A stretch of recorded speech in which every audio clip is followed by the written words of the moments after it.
Tavis Smiley is now ranked number 16 nationally and the highest rated talk show hosted by an African American on the 2025 Talkers Heavy 100 list of the most important talk radio hosts in the nation. Last year, Tavis ranked number 33 and the year before, number 45. The Tavis Smiley Show has rapidly expanded its national syndication to now include nearly 50 radio stations across the country and counting. Congratulations, Tavis. Yeah. Keep on. Never say die. Keep on. Lightness. Keep on. Never say die. Keep on. Lightness. Never say die. Never say die.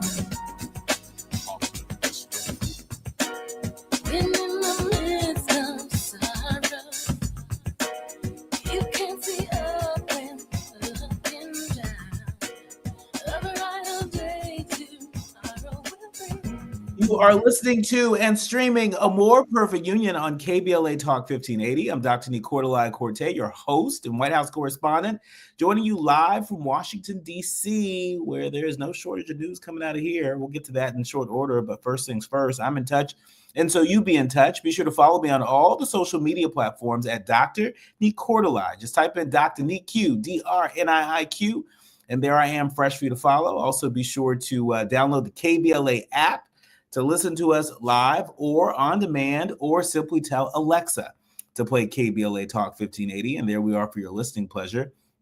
Listen, subscribe, so you can listen some more to A More Perfect Union wherever you go. And I also just want to remind folks that the March on Washington Film Festival is happening now. It is happening now. I enjoy attending the festival each and every year. And what's so great about it is that you can attend it both in person and virtually. You know, they don't, everything isn't virtual, but the stuff that is, it's supposed to be virtual. They do a really good job making sure that you have a sound and clean virtual experience. And so mark your calendars.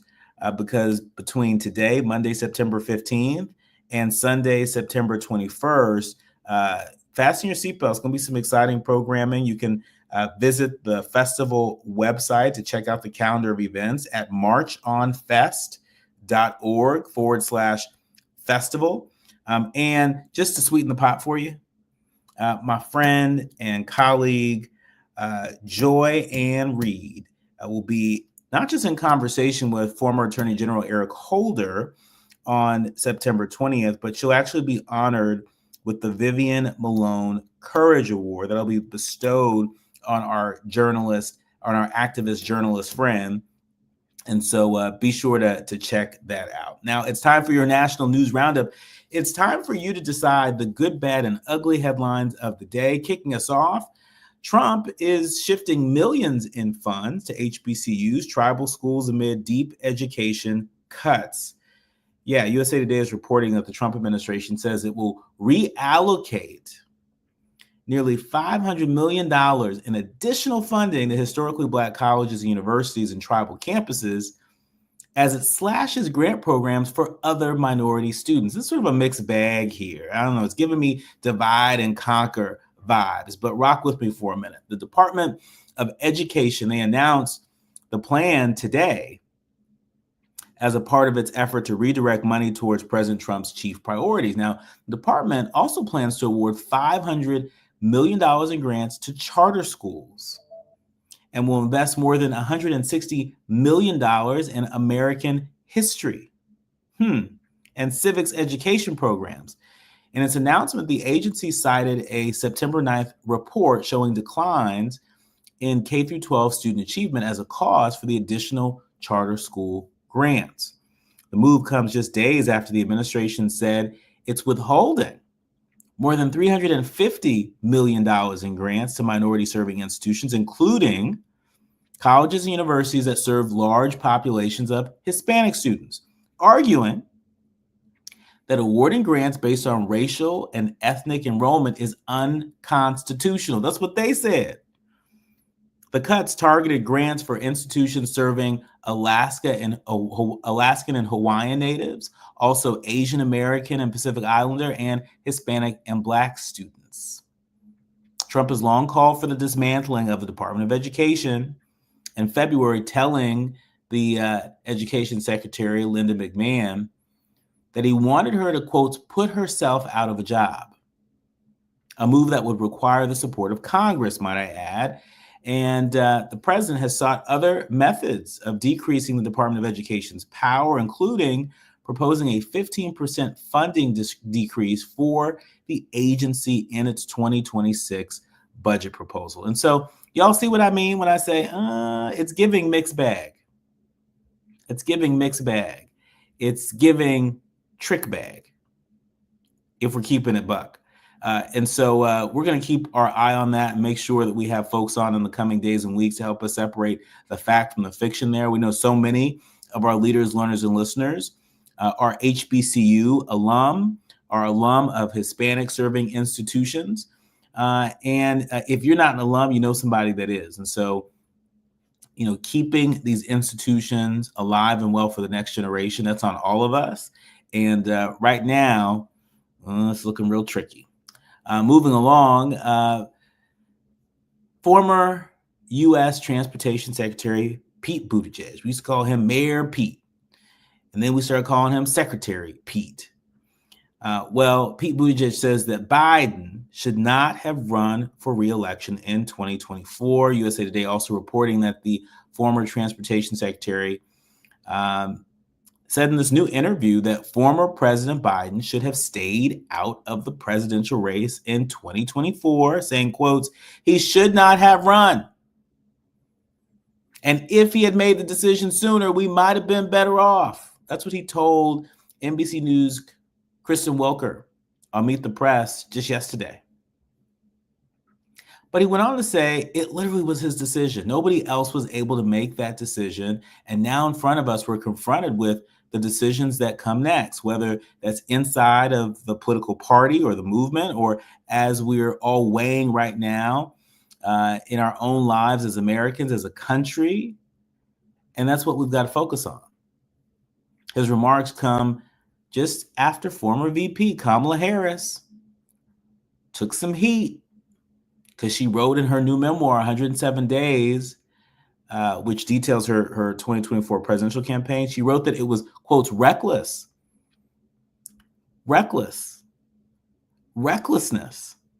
that drove so many people around Biden to defer to the aging president and his wife about his reelection decision. And so interesting, we see former Vice President Kamala Harris speaking up about it. We're seeing former Transportation Secretary Pete Buttigieg saying something about it. You know, I ain't crazy. You know, these folks, you know, are saying the difficult thing. They're saying it late, but they're saying it. We'll see what that counts for moving forward. Finally, the New York Times reporting that Florida says that a ban on openly carrying guns is invalid after a court ruling. Members of law enforcement in Florida should no longer arrest or prosecute people for openly carrying firearms in public places. That's what the state attorney general said today, citing a state appeals court ruling last week that found a decades-old ban to be unconstitutional. Yeah, the state attorney general, their legal interpretation effectively allows open carry in Florida, which has been the last remaining Republican-led state to ban the practice. Open carry, again, is the law of the state. That's what the Republican state attorney general said on X today. He attached a copy of the guidance memorandum that he had sent to sheriff and police and state attorneys about the ruling, which was issued last Wednesday. Florida has been one of 4 states, along with California, Connecticut, and Illinois, to still ban open carry in nearly all circumstances. Governor DeSantis, also Republican, and some Republican state legislators, they tried to do away with the ban for years, but faced opposition from other members of their party in the state legislature who cited concerns from sheriff and police chiefs. And in recent weeks, as Governor DeSantis laid out his legislative priorities for the annual session that begins in January, he again clamored for lawmakers to allow open carry. I don't know about you, but I'm thinking back to Trayvon Martin, and I'm thinking back to George Zimmerman. And I am wondering out loud how open carry may embolden people that have a gladiator mentality as they move through community. Not a guardian mentality, a gladiator mentality. And what does that mean for Black people? What does that mean for Black life? What does that mean for women? What does that mean for LGBTQ people? What does it mean for some of the folks that are most vulnerable, particularly when it comes to people that seem to graft on to vigilantism? Decisions like this have far-reaching consequences. This is no small thing. If this was no big deal, you wouldn't have had Republicans in Florida that have been against this for so long. If this was no big deal, you wouldn't have sheriffs and police chiefs saying, don't do it. I have a feeling we are going to come back to this, hopefully no time soon. But when we come forward, we are switching gears. I'm really excited to talk with Veronica McClellan. She is the CEO of Town Street Theater in Los Angeles. It's one of the premier African-American theater companies. And I love that she and they are on the front lines responding to the threats to our democracy and human rights through the performing arts. We're going to tell you all about it when we come forward. You're listening to and streaming A More Perfect Union on KBLA Talk 1580. You're listening to A More Perfect Union on KBLA Talk 1580. We've got a lot to talk about. Ron had a tax problem he just couldn't handle on his own. I owed the IRS taxes for over 5 years, but I didn't have any money to pay the taxes. Those years cost him dearly. Most of it was fees and interest. It was horrible. Ron finally called in the pros. I called Optima Tax Relief, and boy, am I happy I did. The leading tax resolution firm, Optima, is A+ rated by the Better Business Bureau. They've resolved over $1 billion for their clients. Ron was overjoyed. They settled my account with IRS. I was ecstatic. They are a lifesaver. They are. I am so happy.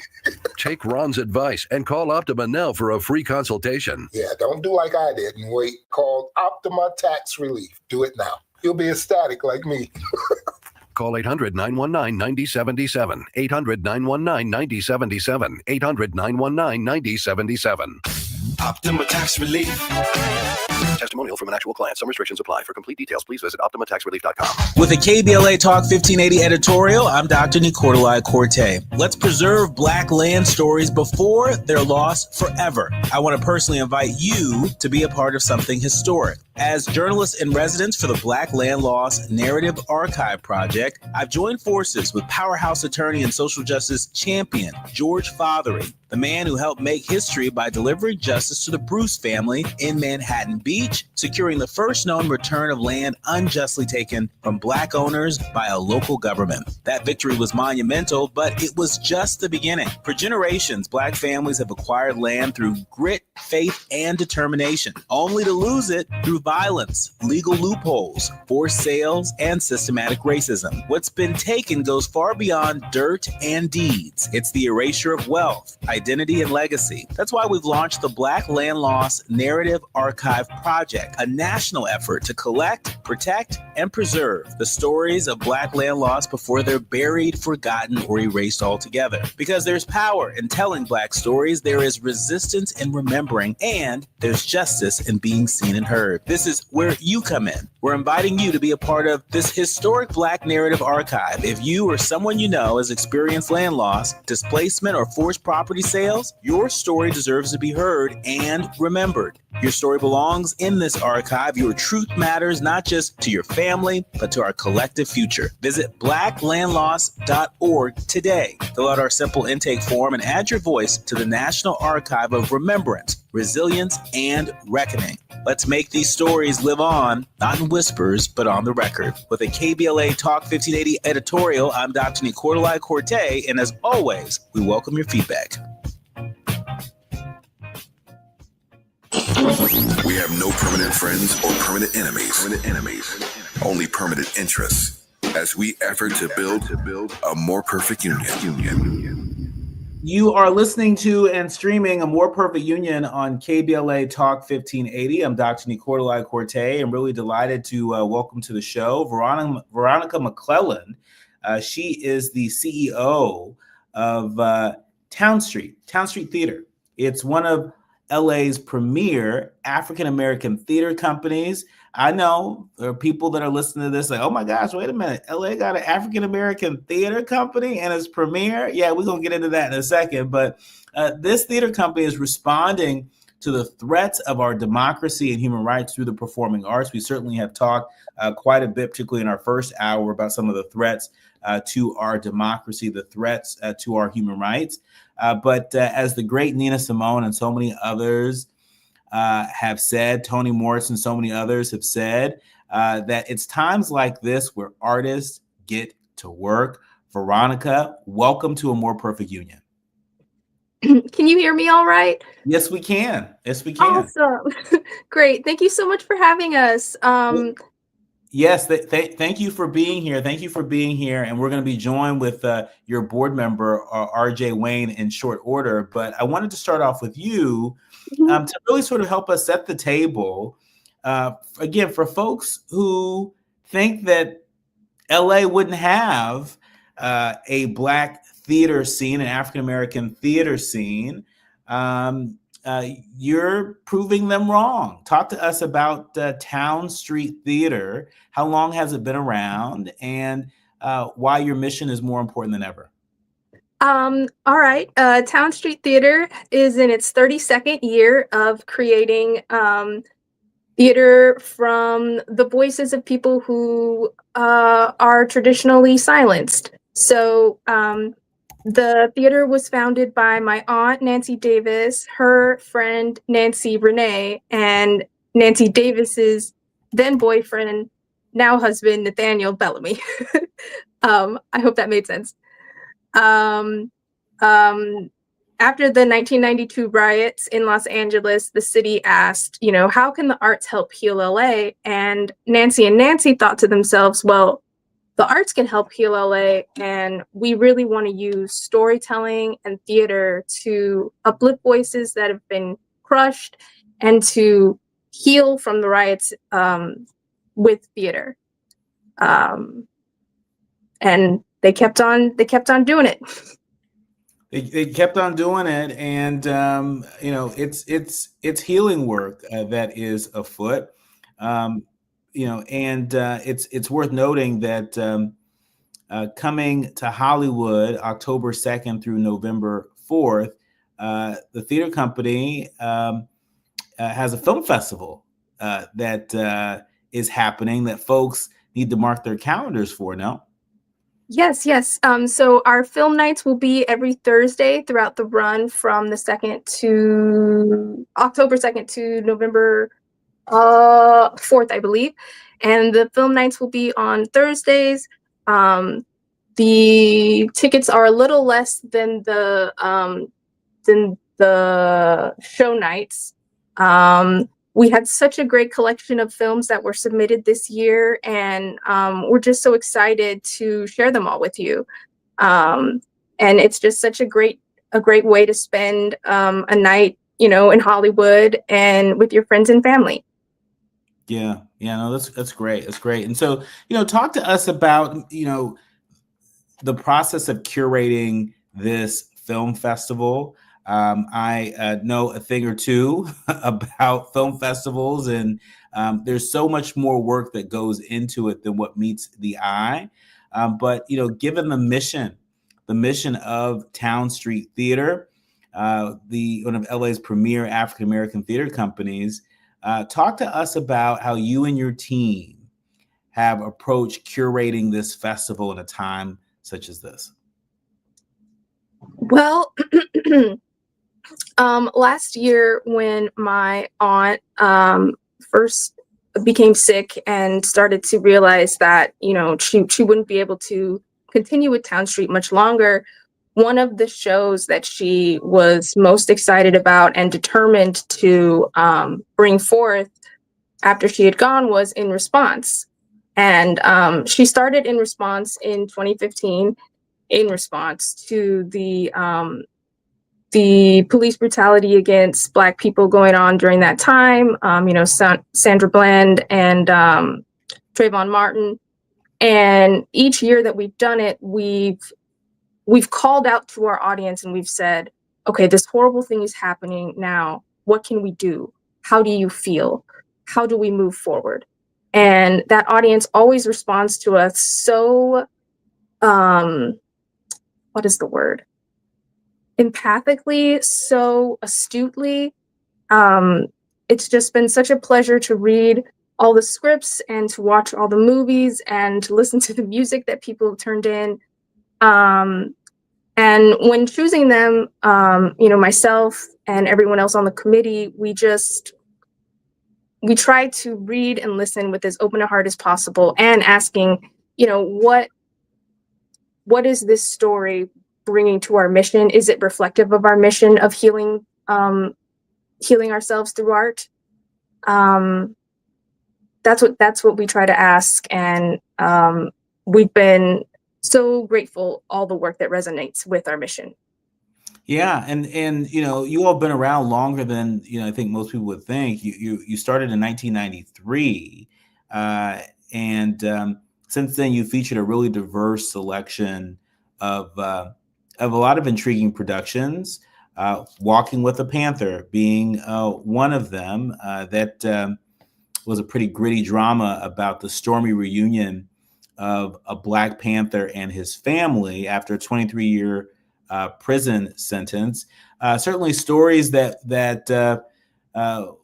we don't find at the Geffen.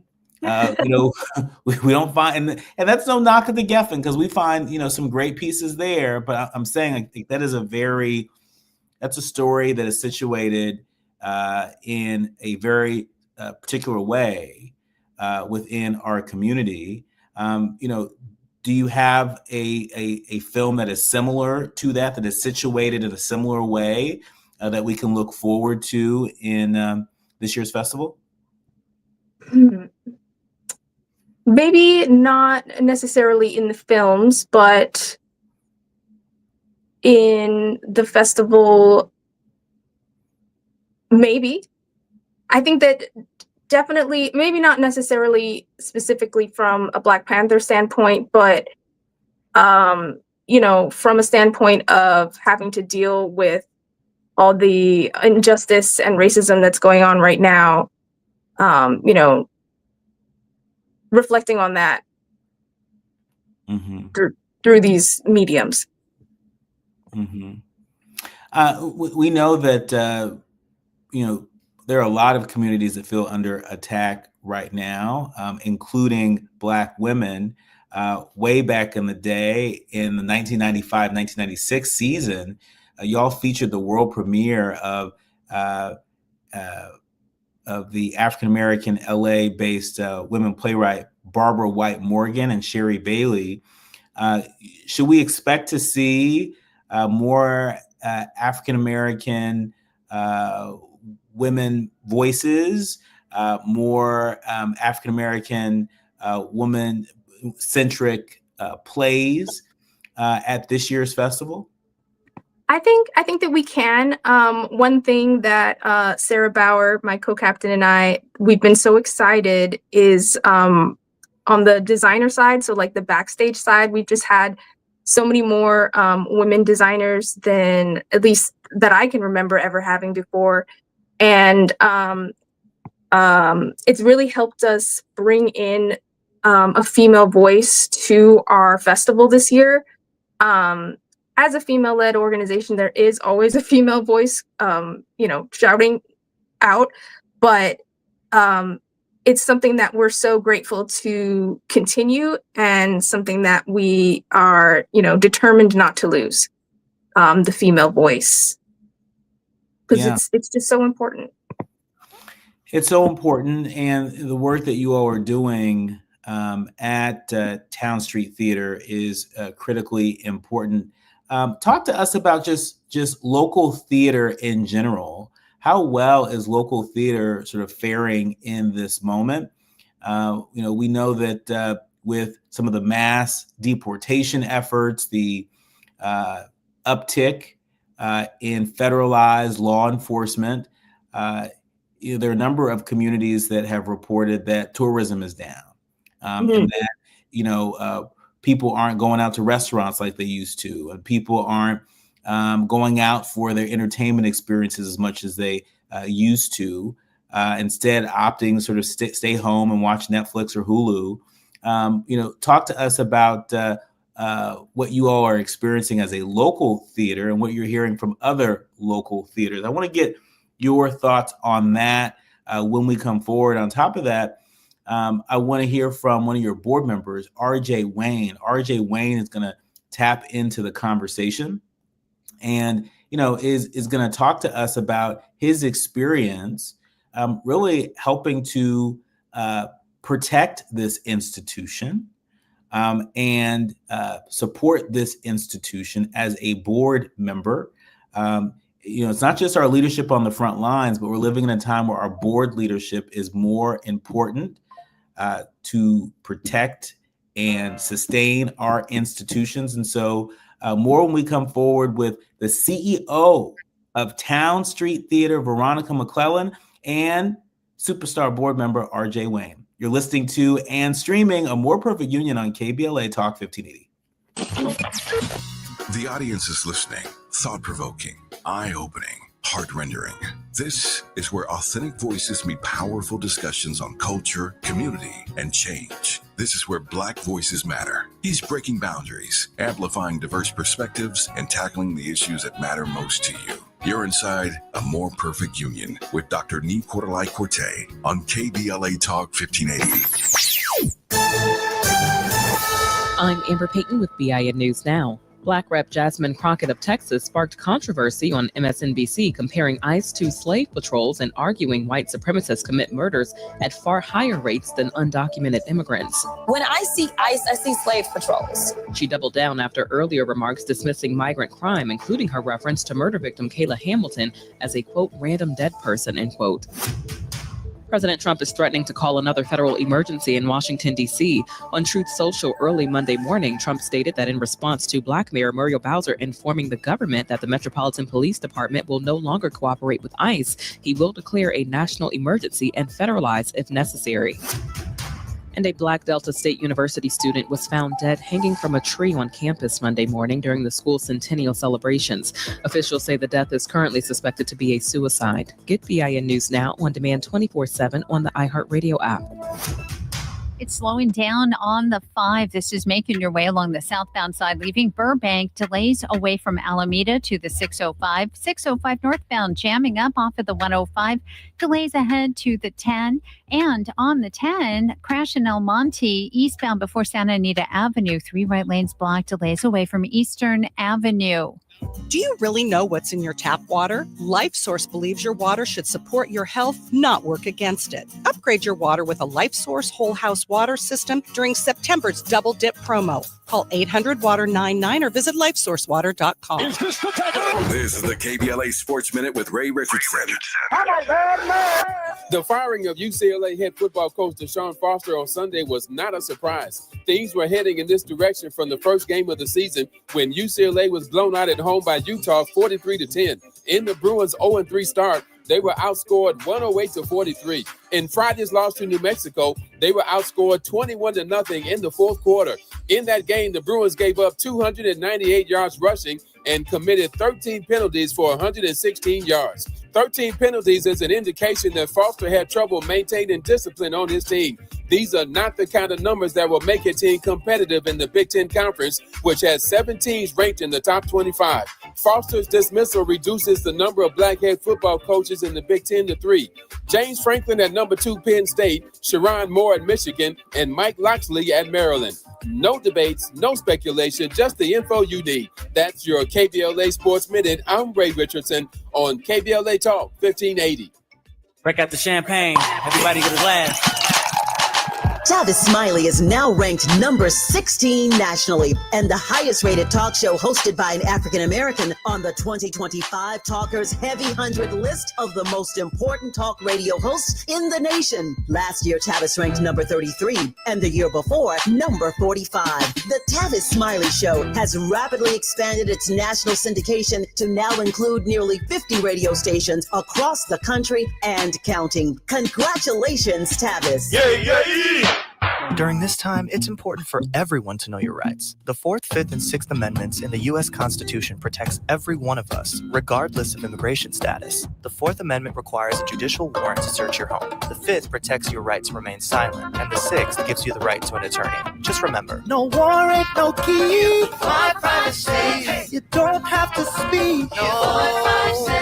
No lawyer inside. Don't say a thing. Yeah, we all got rights. Hey, we all got rights. When you turn to the Employment Development Department, we'll help you get there.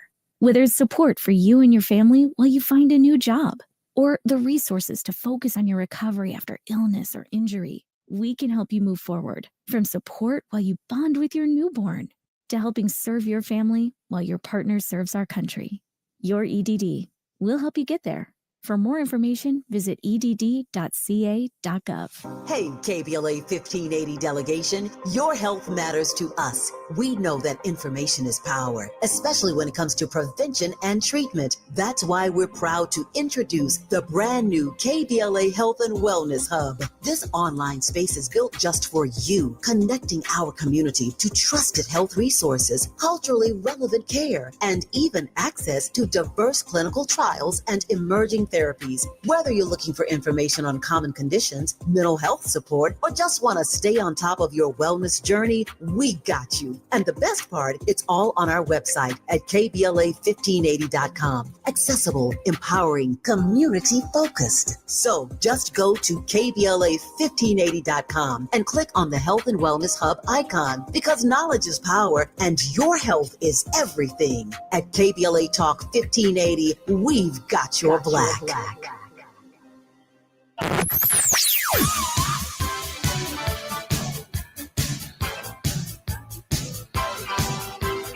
This is KBLA Talk 1580. Talk radio. That's music to your ears. We're unapologetically progressive. KBLA Talk 1580. Hit me! National news of consequence, informed opinion, and analysis beyond the headlines. You're listening to A More Perfect Union on KBLA Talk 1580. You are listening to and streaming A More Perfect Union on KBLA Talk 1580. I'm Dr. Nii-Quartelai Quartey, and before we get back to our guest, I just want to note a little bit of breaking news as we've been following this story, a very important story, a breaking news story. The New York Times is reporting that an appeals court says that Lisa Cook can remain on the Fed board.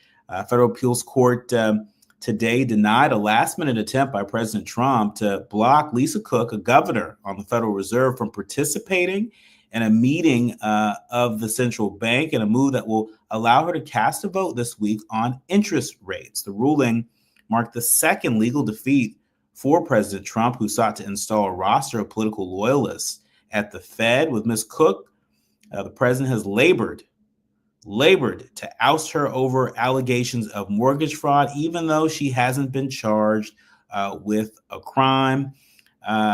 Ms. Cook is the first Black woman to serve on the Federal Reserve Board. And so it seems the appeals court for now has the final word on that.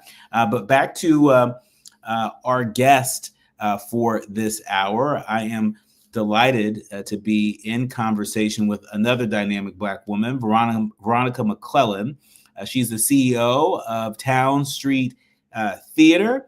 I'm also joined with R.J. Wayne. He is an actor, and he's also on the board of directors for Town Street Theater. I'm loving having both of you here because it is a testament to how we need leaders on the front line like Veronica, the CEO of this organization, sort of the chief spokesperson of this organization. We need folks like Veronica and folks like RJ working together. Before we went to break, Veronica, I was asking you about just sort of the theater economy. Get us up to speed. What are you hearing from other local theaters? What are you experiencing at your theater in a moment where Black communities are feeling the pressure? We're feeling the threats of this moment, and that is having some impact on consumer behavior. Are you seeing that in the folks that are coming out to support your work? I definitely see that. For instance, our reading series where we do a staged reading of a play that a writer's either working on or hoping to get produced. We used to see, we're only in a 99-seat theater, so, we're not trying to fill up de novo or anything. But we've definitely seen a decline in attendance, but I know people are still showing up. It's a bit scary out there now. I would say the greater threat that we're facing is to our funding. There's been a lot of cuts to grants and stuff like that, which has made looking for grants harder. Even if you were considered a good candidate last year, you won't necessarily be considered a good candidate this year. Stuff like that. And RJ, talk to us about your decision to join the board of Town Street Theater, particularly in a moment like this. I know you're one of the newest members to the board, but your connection to the mission is no different from the other board members. Sort of talk to us about why you decided to contribute to Town Street at the board level at a moment like this.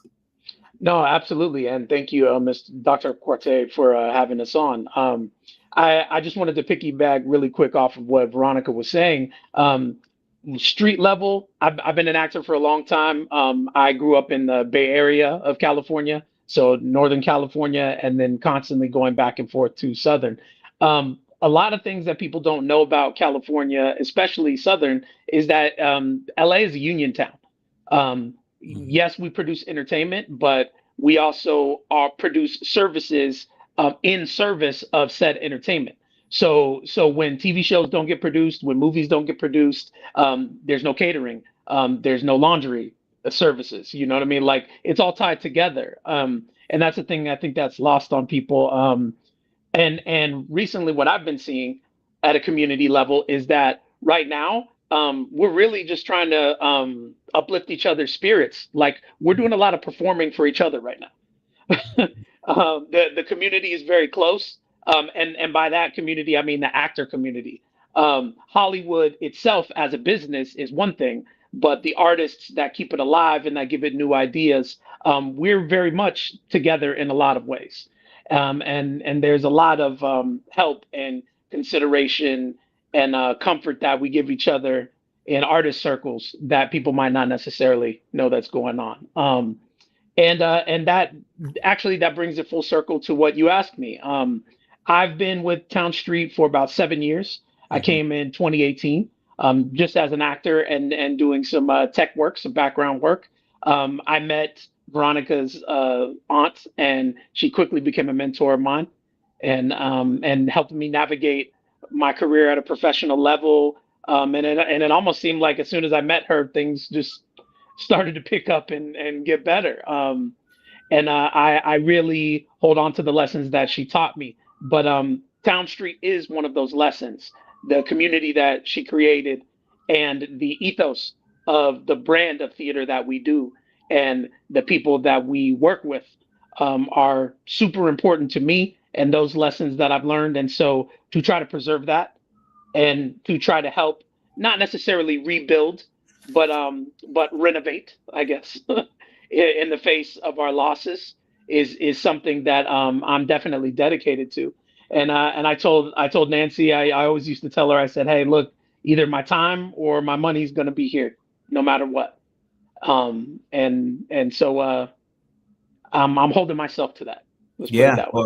well, as a board member, it looks like it's time and money, and that's all right. That's all right. That's all right. And as somebody who is from the San Francisco Bay Area, the Yay area, I always appreciate having somebody from up north on the show. But I want to go back to something that we heard from our guest in the first hour, Bishop Tolton, towards the end of our time together. He sort of offered this sort of this to-do list for folks out there that are a bit overwhelmed in this moment and are unsure. Well, what can they do for practicing some, radical imagination? If we're not just practicing good old-fashioned imagination, what does that look like? And one of the things that he was saying was creating these sort of celebration Sundays, right? And so even if it's not going to church, but creating celebration. He talked about, creating these sort of liberation schools, telling our stories, getting back to, our support for oral histories, right? And so, talk to us about, what more we can do, particularly on the West Coast, to support theater.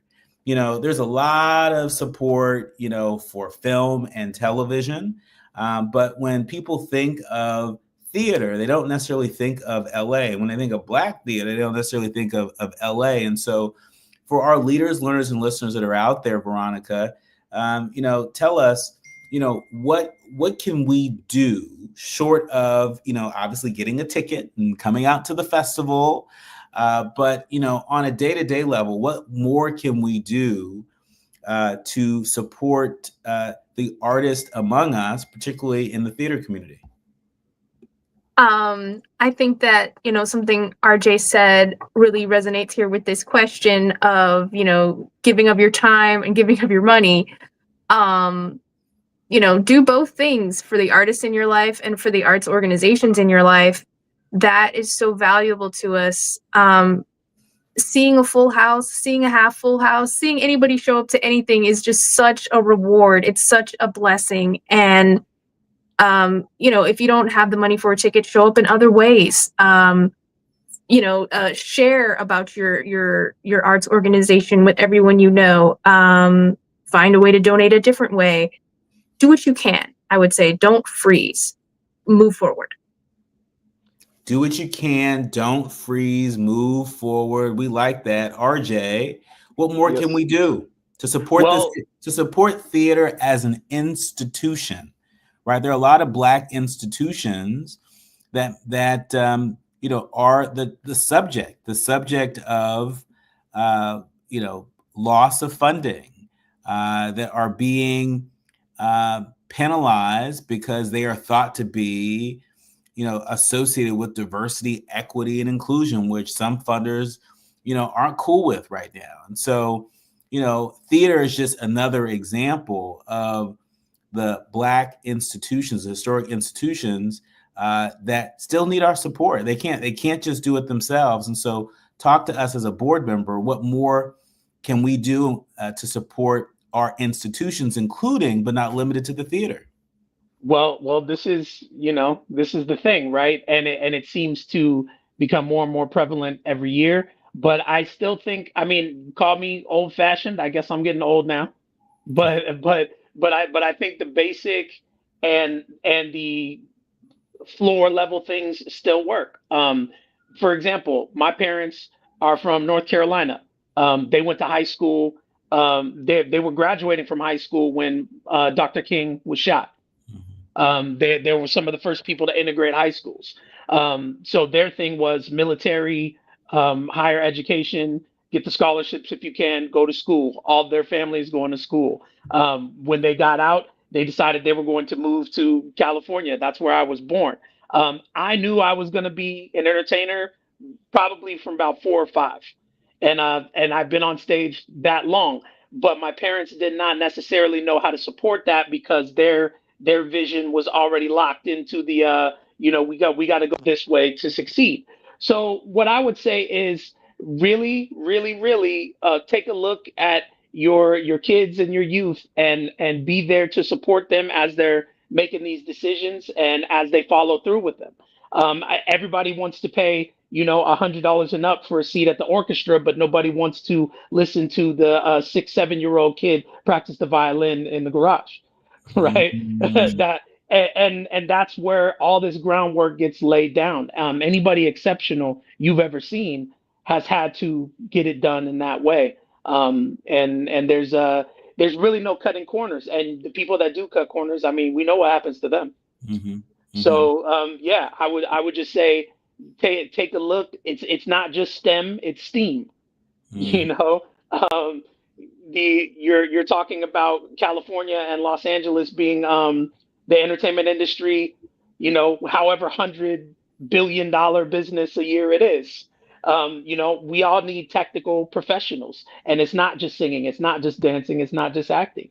There's plenty of work for everybody who wants to put it in. So foster those connections.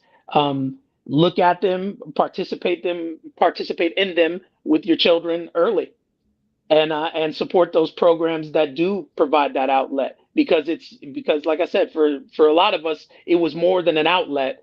It was just considered something that we did that was cute when we were a kid. And then when we became adults, nobody knew how to support the infrastructure because they weren't looking at it that seriously. In our final minutes, Veronica and RJ, I want to ask you the flip side of that question, which is, what responsibility do our institutions have to innovate? What responsibility do our leaders on the front lines have to meet the moment? Yes, we have a responsibility to step up and support the institutions that have helped to uplift, that represent pillars in our community. I think most of the people who are tapped into our program understand that responsibility. But I think what we don't talk about nearly enough is the responsibility for these institutions to update themselves, to give themselves a facelift, right? We saw during COVID, for example, when a lot of organizations had to translate their work and their programming into the digital space. And the folks that had already been doing that, the folks who were quick to do that, really were able to survive in ways that other folks struggled. And so, Veronica, you first, what responsibility do institutions like yours have to innovate so that people are all the more excited to sew into what's next? Yeah, I think that we definitely have a responsibility to stay up to date with different modes of communication. I mean, the thing that's coming to mind to me is, in the beginning of COVID, we pretty much switched to all Zoom programming. And RJ can definitely speak more on this. I think he was almost in like everything those 2 years. Yeah, we definitely caught that wave. But it's your auntie is the one who set that up. Like she caught that wave early on and knew how important it was going to be. So she helped build the infrastructure for us to do digital shows and put them behind paywalls and still garner that support and the connections that she had made in the theater community. And it was very beneficial to us. We were able to still get grants, still get funding, even though we couldn't even be in the same room with each other. That was one of her truly unique gifts, right? But she really set us up for that moving forward. We have a lot more options because of that. So Dr. Quartey, you're talking to the right person about this, because modernizing is my thing, and this is what I talk about all the time. One of the greatest things about Town Street is that we do not gatekeep, and I am a product of that. Everywhere else I've gone in the theater, maybe one of the reasons why TST became my home was because everywhere else, there's this old antiquated adage that you must suffer as I have suffered before you can be an artist and have the things that I have.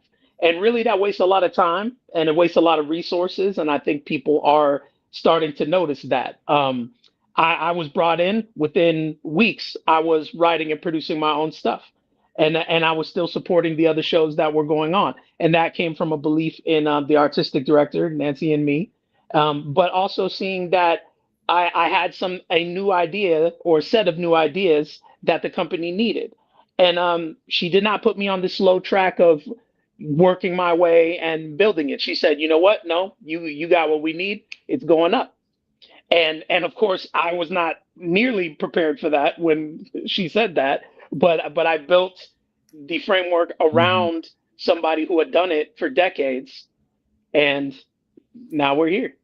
I'm going to give you one more final thought when we come forward. You're listening to and streaming A More Perfect Union on KBLA Talk 1580. I'm having such a good time being in conversation with this dynamic duo representing Town Street Theater, LA's premier African-American theater company, that I've got to give them just a little bit more time. You're listening to and streaming A More Perfect Union on KBLA Talk 1580. More when we come forward. Striving to make America a nation as good as its promise. This is A More Perfect Union on KBLA Talk 1580. We've got a lot to talk about. Hi, I'm LA City Councilmember Curran Price, inviting you to the 30th anniversary of the Central Avenue Jazz Festival, Saturday, September the 20th, from 11 a.m. to 7 p.m. We've got 4 pavilions, 3 stages of live music, plus food, fun, and a marketplace all along historic Central Avenue between MLK Boulevard and Vernon Ave. Our featured acts this year are Gregory Porter, Pancho Sanchez, and Jasmine Horn at the 30th anniversary of the Central Avenue Jazz Festival, Saturday, September 20th, 11 a.m. to 7 p.m. along Central Avenue between MLK Boulevard and Vernon Avenue. Come out and bring the whole family because this legendary celebration is free. For more information, go to centralavjazzfest.com. I'm LA Councilmember Curran Price, and I absolutely approve this message. Attorney advertising. Prior results do not guarantee future outcomes. Founded in Los Angeles in 1986, litigation powerhouse Quinn Emanuel has deep roots in the Los Angeles community. Since 2007, we have litigated some of the largest fires on the West Coast. We are proud to be the only AmLaw 100 firm in the country to represent wildfire victims, giving affected individuals, families, and businesses the same focus and individualized attention we devote to our Fortune 500 clients. BTI Consulting has repeatedly recognized Quinn Emanuel as among the 4 law firms in-house counsel least like to oppose in any litigation, and we are often deemed the most feared. And after securing over $80 billion for our clients in various matters firm-wide, we understand why. If you have been affected by the recent wildfires in Altadena and the Palisades and would like to discuss your situation further, please contact wildfire support at QuinnEmanuel.com or call us at 213-443-3050. Quinn Emanuel is proud to sponsor Conversation Live Altadena Rising with James Farr on KBLA Talk 1580. Attorney advertising. Prior results do not guarantee future outcomes. KBLA Talk 1580. We've got a lot to talk about. KBLA Talk 1580, connecting you with services and solutions. If you need help getting your resume in order, finding job training, or landing a job, we've got 3 great options for you. First, the City of Los Angeles has WorkSource centers across the area offering free job support. The California Workforce Development Board can help you with everything from GED prep to vocational training at no cost to you. On the federal level, the Department of Labor's American Job Centers offer a full range of services for job seekers and businesses alike. Visit careeronestop.org, or for more info, just call California's Help Center or visit cwdb.ca.gov or call 916-657-1440. For the City of Los Angeles programs, go to ewd.lacity.gov or call 213-744-7300. All these services are free to help you get your next job. This is a community call to action from KBLA Talk 1580.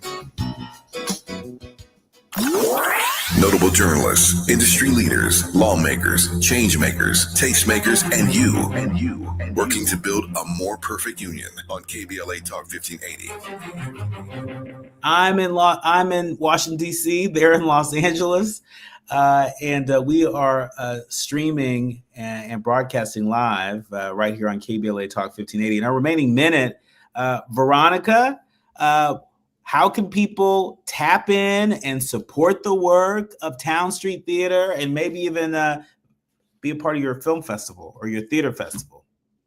All right, I'm going to direct you to our website at www.townstreetla.org. That's townstreetla.org. Make sure you add an E after town. And you can learn more about our show starting this October called In Response 2025. Film nights start October 9th through October 30th. The plays begin October 4th and they go through November 2nd. Tickets are $25 for the plays, $20 for the films. Save, go to both. Okay. There we have it. My thanks to both of you. My thanks to both Veronica McClelland, the CEO of Town Street Theater, and RJ Wayne. He's an actor. He's also on the board of directors of Town Street Theater. We all know what we need to do. We need to support the folks that support and employ the folks in our community. Town Street Theater is one of them. We'll have to leave it there. My thanks to the entire village helps us produce a more perfect union each and every day. Our executive producer, Tavis Smiley, our sound engineer, Brother Andy, our show producers, Faraji, Art, and Journey. And of course, each and every one of you, all of our leaders, learners, and listeners, we curate the show every day with you in mind. Remember, don't panic, organize. Do what you can from where you are with what you have. Also, hat tip to all the folks from the Yay area. Yay. You're listening to A More Perfect Union on KBLA Talk 1580.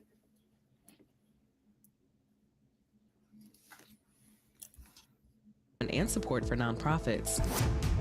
Atlanta's National Center for Civil and Human Rights has reopened after major renovations, adding new galleries